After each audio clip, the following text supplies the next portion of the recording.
Tribune and the great Chamber of Commerce, best chamber anywhere in the country, Mr. Mills, and of course everybody here, and most importantly the voters of the 8th Congressional District who have given me the great honor and the great privilege to represent them in Washington, D.C.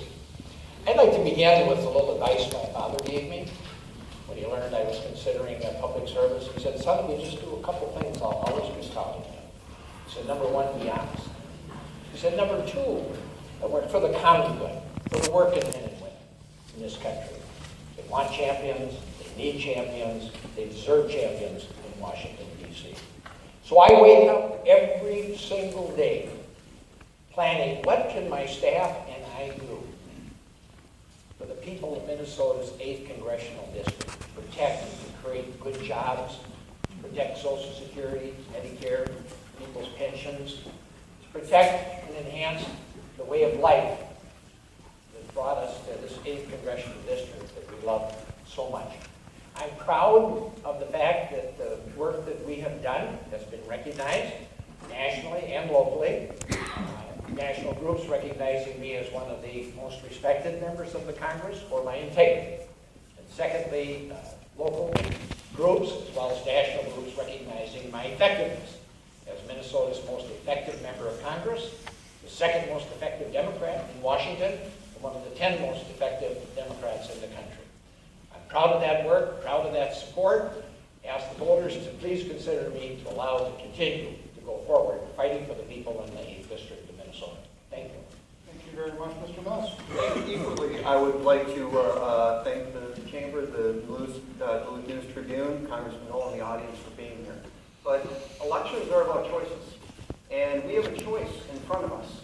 And this choice is who is best fit to represent our values, our ideals, and our priorities in Washington, D.C.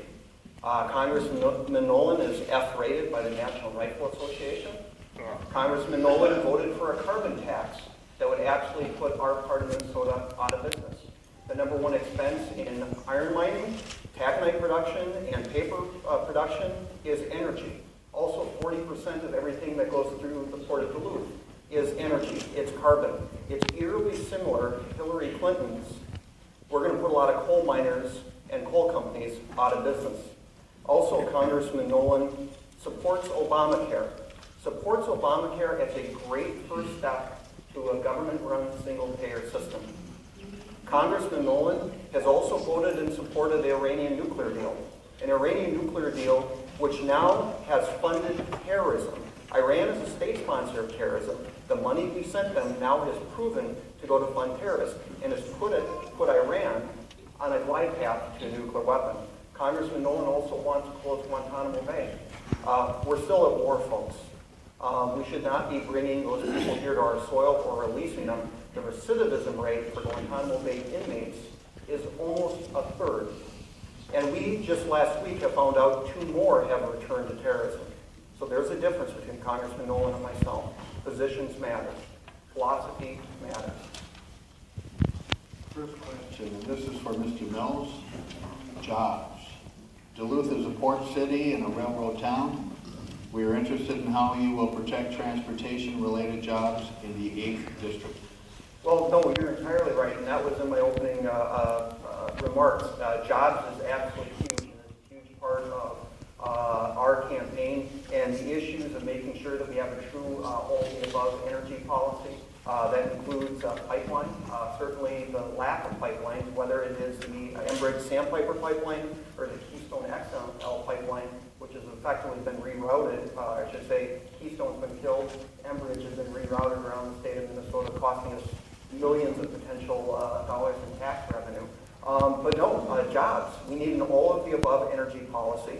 Our part of Minnesota runs on energy, and we need to make sure that we have cheap, clean, affordable energy to make sure that we're able to keep and build the paper-making jobs and the taconite-making jobs that we have, and also make sure the Port of Duluth can remain viable. Because if 40% of everything goes through the Port of Duluth is coal, is carbon, and we have Congressman Nolan voting in favor of a carbon tax, effectively, if that was ever passed into law, it would put our part of Minnesota out of business. Thank you. Representative Nolan, same question. Yeah, thank you for that very, very good question. I saw the seat on the Transportation and Infrastructure Committee because I know how important it is. In addition to the legislative work, amendments and bills that I passed more than virtually anybody else in the Congress, I worked closely with the agencies, helped get $10 million to build new docks here at the port, $10–12 million to get new runways at the airport, $12–13 million for new intermodal transportation system, $1.5 million to do a feasibility study to rebuild the locks at the Sioux Narrows. That's our access to the Great Lakes and the St. Lawrence Seaway. Vital. I'm proud of the fact that mining executives in this region, as well as steelworkers, miners, tradesmen, have endorsed my campaign. They say nobody has done more for mining in this entire nation than Rick Nolan. In fact, the chairman of Cliffs National Resource said it was Rick Nolan's work that gave us the confidence to go ahead and put 1,000 new miners back to work at Ford, at Evelyn, at Babbitt, at Silver Bay. It was Rick Nolan's work, he said, that persuaded them to invest another $65 million in new mining technology. I'm proud of the work that I've done, the success that we've had, and I want to continue that work. And that's why I ask for your support in this election contest. Well, when it comes to jobs, Congressman Nolan was re-elected in 2012. He went to Washington, D.C. knowing that our mining communities and mining families faced challenges. Rather than going right to work for them, he went on the Sunday morning shows and called for gun control, telling us that we shouldn't have semi-automatic rifles of a certain cosmetic composition, and then also having the government tell us how many bolts we can have in our gun. That wasn't his first choice. We had 2,000 laid-off iron miners before Congressman Nolan started the process of making sure that we had the countervailing tariffs that we needed, so we had some breathing room. That was only 1/3 of what we needed to do.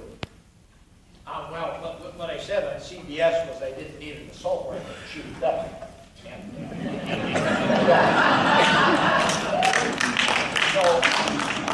But more importantly, you've constantly referred to me as a professional politician. I went to the International Trade Commission and testified more than any other member of Congress once this crisis started. I didn't see you there. I went before Congress to expedite the proceedings. I didn't see you there. I brought the President's Chief of Staff out here to hear firsthand how devastating this was on our community. I didn't see you there. The work that I've done secured tariffs and duties as high as 500% on cheap subsidized steel. We have seen a decline in it. We've seen an increase in ore prices. We have seen an increase in steel consumption and steel use in this country. And we have put our mining back on track on the road to recovery. And that's why there's 1,000 people. I would like just 3 real quick rebuttal points. First of all, what you said is that assault rifles should be banned. You said that in the Sunday morning programs. It's all over the internet. The second thing, you kept saying you didn't see me there, you didn't see me there. I wasn't the elected representative. That's an unfair attack. Well, you know what? It's not an unfair attack, because I tell you what, most of the people testifying there were not politicians. They were not members of Congress. They were private sector businessmen, laborers, and community leaders who saw trouble. They saw something that needed to be done, and they wrote letters, they appeared, they gave testimony, and you were not there. And one last. Wait, no, this isn't on guns. Yeah, the question is about jobs. This one is on jobs. I talk to people all over the Iron Range. There still is people getting pink slips. Over at Magnetation, there's a lot of people that have gotten their warrant notices. The economy on the Iron Range has not improved, and the people that have been called back to work, some of that is due to the fact that the mine has closed down over in Michigan. So it isn't a net gain. Thank you, Mr. Mills. We'll move on. Next question. Next question, I remind the audience again to please refrain from clapping, from outbursts. Next question has to do with the national debt and annual deficits. The spending in Washington is out of control, as some are constantly claiming. Congressman Nolan will begin with you. Well, the deficits that we have been witnessing are unsustainable. And there's a lot of ways that can be tackled. My opponent would suggest we give super millionaires and billionaires more tax breaks. Well, that only adds to the deficit. All the fact checkers have said that. That are irrefutable facts. Secondly, we need to change our priorities in this country. One of my personal missions is to stop these endless wars and this so-called nation building abroad that is bankrupting this country and causing so many difficulties. It's time that, and it's so costly in treasury and in blood, it's time that we take that energy, take that money, and use it to start rebuilding America and balancing our budget. Thank you, Mr. Mills, on spending and debt. Well, first of all, our number one challenge is growing the economy. Right now, the Obama presidency is competing for either the third or the fourth worst economy in U.S. history. We have 1.25 economic. Hey, our economic growth last quarter was 1.25%. Before that, it was 1.5%. That is not a growing economy. What we need to do is we need tax and regulatory reform. I'm not talking about giveaways to Wall Street or multi-billionaires. What I'm talking about is Main Street tax relief. And what I'm talking about is making sure we have a true all-the-above energy policy to make sure that we can be competitive on the world stage. So, no, I am somebody that is for economic growth, but we are not engaged in the cycle of economic growth right now. Nobody can say that we are. As a matter of fact, we have the lowest workforce participation rate since the first time Congressman Nolan was in Congress back in the 70s. If you want the Jimmy Carter years, we're reliving them. Congressman Nolan, 30 seconds if you'd like to. Well, the fact is, you referred to the work that I've done on behalf of Mining as a Dog and Pony Show.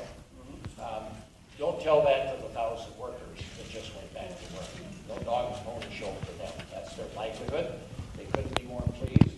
And to be sure, there's a lot more work that needs to be done. I was on the phone last week with U.S. Steel and talking about Granite City steel production. Talking about Pt1, and they're keeping both of those, and they're keeping that steel mill open. They're keeping all the workers ready because they like what they see happening, and they have plans. They have plans to open up DTAC and to reopen up the mill at Granite City for steel production. Like I said, everything is not perfect, but it's all heading in the right direction as a result of the work. But people are still getting pink slips. But people are still getting their pink slips. People are still unemployed. Well, what's happened, at Magnetation is something that and SR Steel is something that's different than what's happening in the marketplace. That has to do with some business practices and the way that they run and manage those companies. All the indications for the future are good. The people I talk to are nervous if they are employed, and people that are unemployed are angry. Well, we must move on, and we will to Mr. Mills. This is a question for you related to energy. How can we repair and build pipelines in a way that is not environmentally controversial so we can attain energy independence? Well, first of all, we have to start building pipelines. Shipping oil by rail is inefficient, it's costly, and it's dangerous. Pipelines are the best way to do that. We should have built the Keystone XL pipeline. Certainly the fact that Congressman Nolan's good friend Mark Dayton has given the Enbridge folks for the Sandpiper pipeline the runaround, and they finally just threw up their hands and pulled the pipe out, and they're just going to run it down around the state of Minnesota. And again, we're losing tax revenue. Over in Aiken County, if that was built, their school systems would have got $3 million a year in tax revenue. Aiken County needed that revenue. No, we should have been doing a lot more. We should have been proactive. But we have an administration that Congressman Nolan's been supportive of that has been no, time and time again, and has been holding back our economy. Representative Nolan. Yeah, now once again, I have championed pipelines, and I'll tell you why. I've looked at all the studies that have been done, and when you look at pipelines and compare them to the safety and the health and the hazards and the risks associated with rail transportation, associated with truck transportation, they're simply safer. We have a 107-year-old wooden bridge up here over the Rainy River in Voyageurs National Park with oil trains lined up for miles. And we saw an incident where one of them went off the track. Thank God it wasn't an oil train. They're very, very dangerous. Having said that, there's a lot we can do in pipeline safety. As a matter of fact, I sponsored the amendment to require U.S. steel to be used in all pipelines. Why? Well, because it's a better quality steel, it is safer, and quite frankly, it also enhances mining in Minnesota. U.S. Steel is one of the largest manufacturers of tubular steel goods. So I'm working at every level. I support pipelines. We have lots of pipelines. They're safer than the alternatives. They're an integral part of our transportation network. We have to continue to support them. Mr. Mills, any final comment?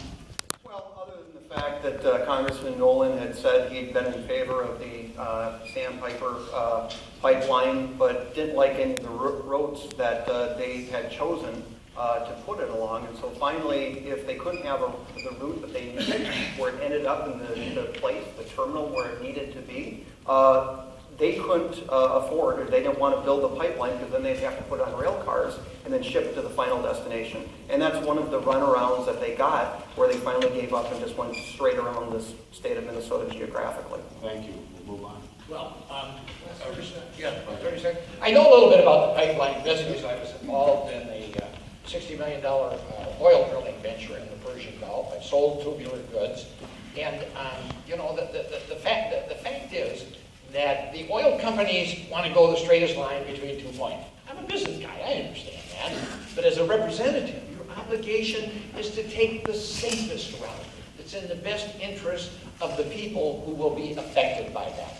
And oil companies and pipeline companies, they understand that. They rerouted some of the routes around some of the organic farms just south of here in Carleton County.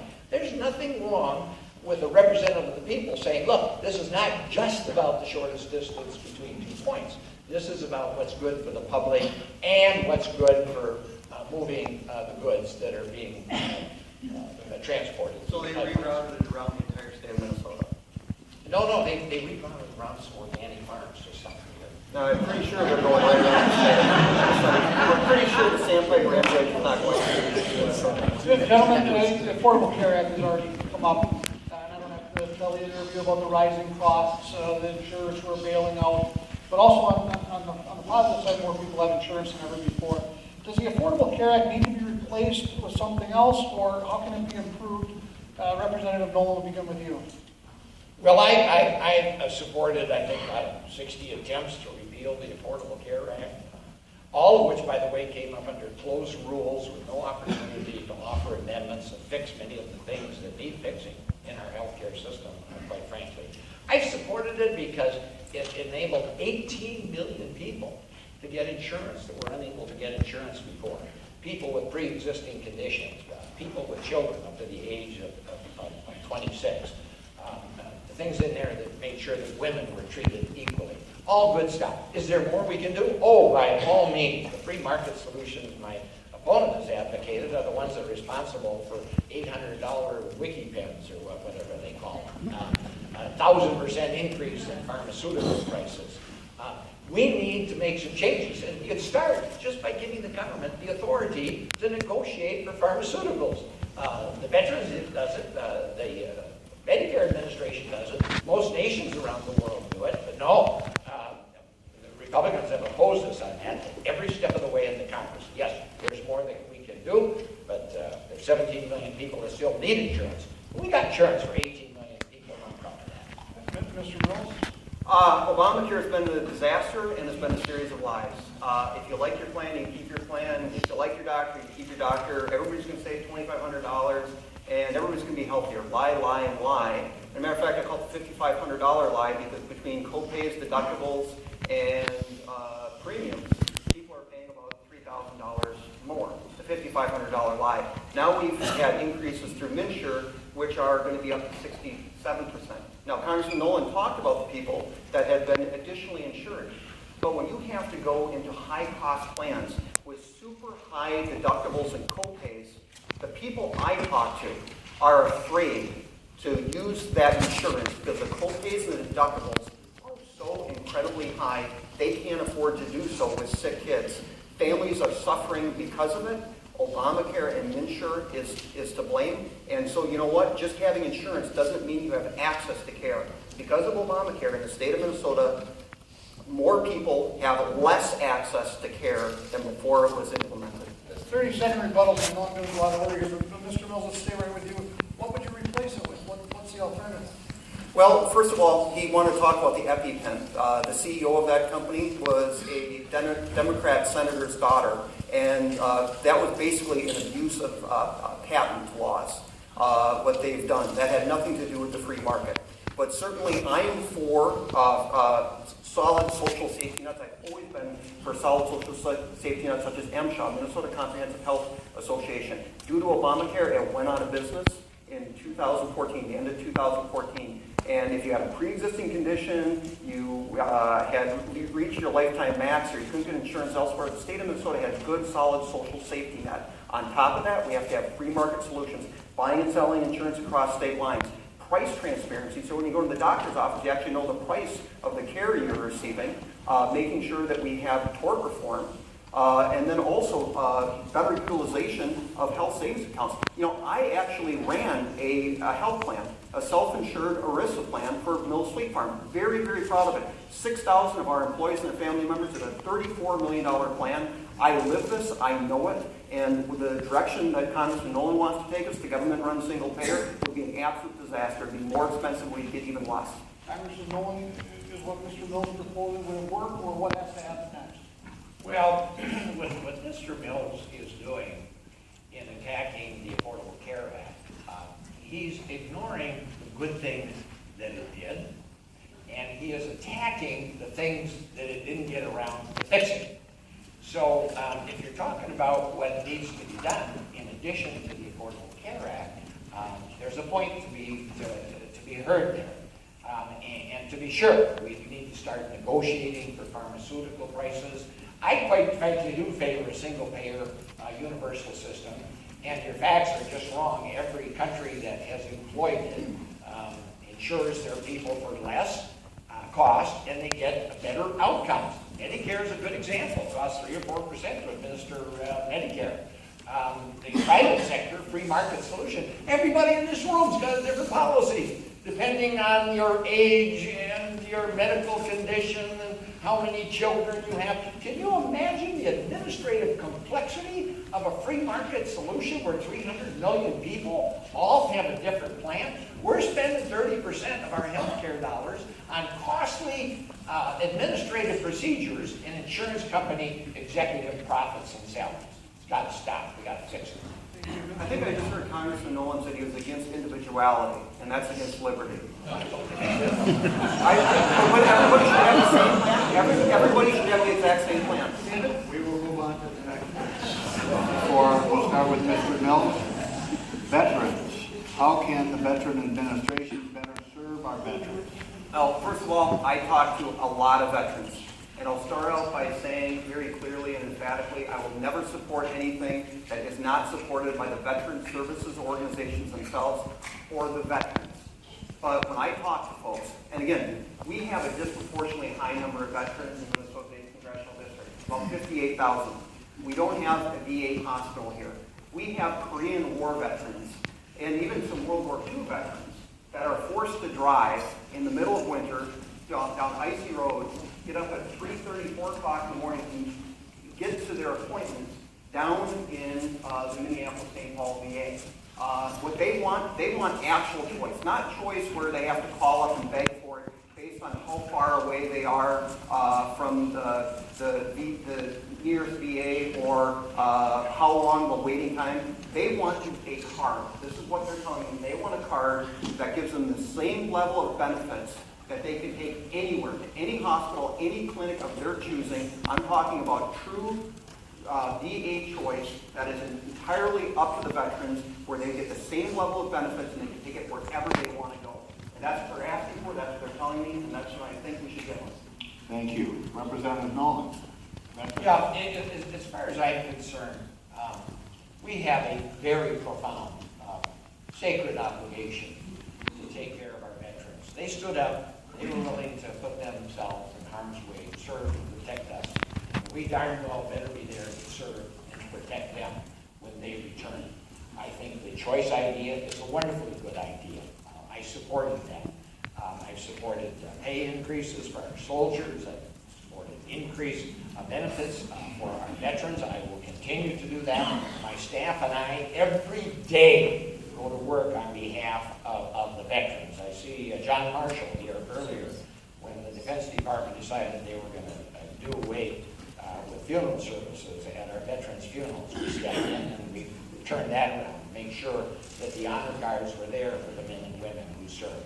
Every day we help veterans get the benefits that they've earned, that they're entitled to, that they need. I get a sense we're quite agreed on the importance of our veterans and doing everything we can to serve and protect them in the way that they serve. Thank you, Mr. Mills. The only rebuttal is a simple one. There was the original, the first VA Accountability Act that would have made the people that work at the VA accountable to the veterans that are there to serve. Congressman Nolan voted against the first VA Accountability Act. He voted for a second VA Accountability Act that actually gave more protection to the people that were neglecting and abusing our veterans to the veterans themselves. I don't think Congressman Nolan has a voting record to support his rhetoric. Well, we've had a civil service protection system in this country for a long time to avoid partisan political jobs being handed out and given out throughout the country. The simple truth is that 2,600 VA employees have been fired in the last couple of years for not doing their jobs. But if you're going to fire someone, you can't go and fire a whistleblower. You can't go and fire someone because you don't like their politics. You can't go and fire people who are doing a good job because you don't like them. So, yes, we are in agreement.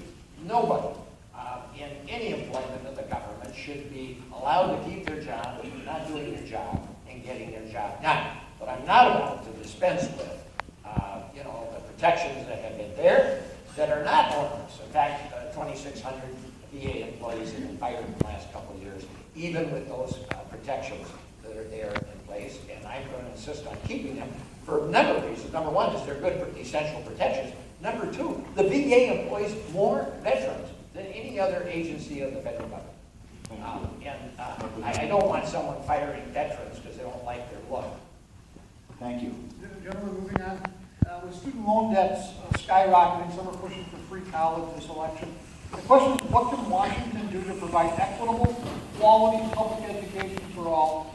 Congressman Nolan, will begin with you. Well, I support a free 4 years of public education. I think that the money that we invest in education is the best money that our society or any society ever invests. Where does the money come from? I've been passionate about ending these wars of choice. Let's take the war in Iraq, $3 trillion. For one of those trillion, we could have graduated every kid in America from vocational or college debt-free. For another of those $1 trillion, we talked about transportation. We could have rebuilt our bridges that are falling down, the roads that are crumbling. We could have rebuilt our infrastructure. For another one of those $1 trillion, you know what we could have done? We could have had some fun. We could have helped find a cure for cancer or Alzheimer's. We could have put a solar panel on everybody's roof. But be mindful of the fact we still have $2 trillion going forward that we are obligated to. And that's taking care of the veterans who served, who lost arms, who lost legs, who suffered nerve damage, and in some cases brain damage. And that is something we are obligated to. So it's a matter of priorities. What's important to you? To me, nation building abroad where we're not wanted, don't belong, don't know what we're doing, is nowhere near as important as educating our children, building our infrastructure, finding a cure for cancer, finding a cure for Alzheimer's, finding alternative energies for this country and our future. Mr. Mills. Well, I talk to a lot of young people that are in college and a lot of people that are recently graduated. They have a mountain of student debt, and they're not quite sure what they got for it other than a piece of paper.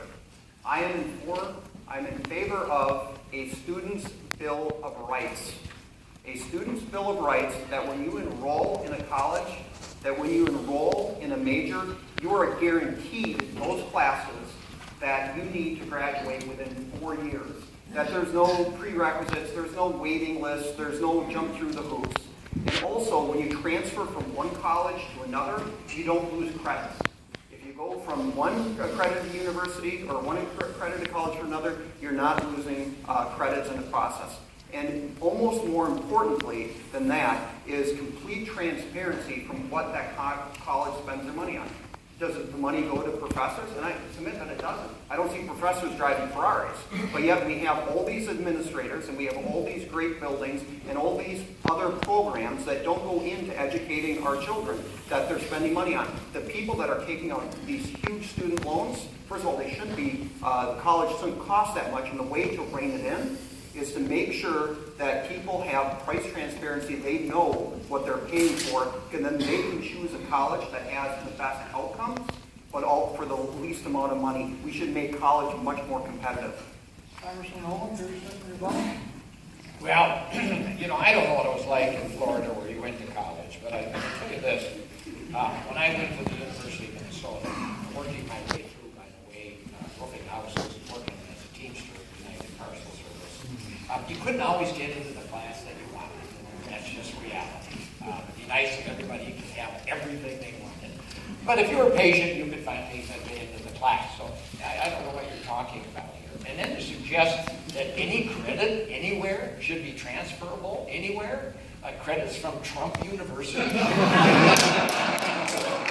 transferred to UMD and Scholastica, Superior Community College. The thought is ridiculous. Well, what I did learn in business school was that if you're going to sell a product, you should deliver on the product that you're selling. So yeah, if you're accepted into that major, you should be able to get into classes. And if you're not able to get into classes that you have paid to get into that program, that's fraud. And you know what? I don't think that is right, because I have seen student after student that a 4-year college degree takes 5.5 years, and that just adds to the student debt. We need to streamline things and make sure that a 4-year degree only lasts 4 years. Let me tell you why it takes many kids 5 and 6 years to get through college, okay? When I was a kid, it cost 1 hour's daily wages to pay for your college education. Today, it takes 17 hours of daily wages to pay for your college education. My generation, we were able to work our way through college because our parents stepped up and financed our universities so we could graduate from college debt-free and work our way through the university. That's simply not possible today. Kids have to work longer, they have to work harder, they have to pay more for their education, and that is not good for them, it's not good for our economy, it's not good for our country, and we need to do the same for the future generation, what our generation did for them. Make a college technical education affordable so that they can graduate debt-free and get fully engaged into the economic well-being of our society.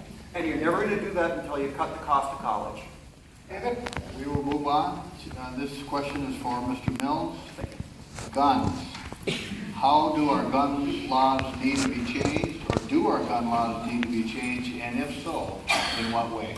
Well, first of all, let's talk about Congressman Nolan's most recent demonstration on the House floor, in which he took part of shutting down Congress for 2 days. I think it was on the 22nd and the 23rd. Shut down Congress for 2 days to demonstrate against our Second Amendment rights. And they called it no fly, no buy.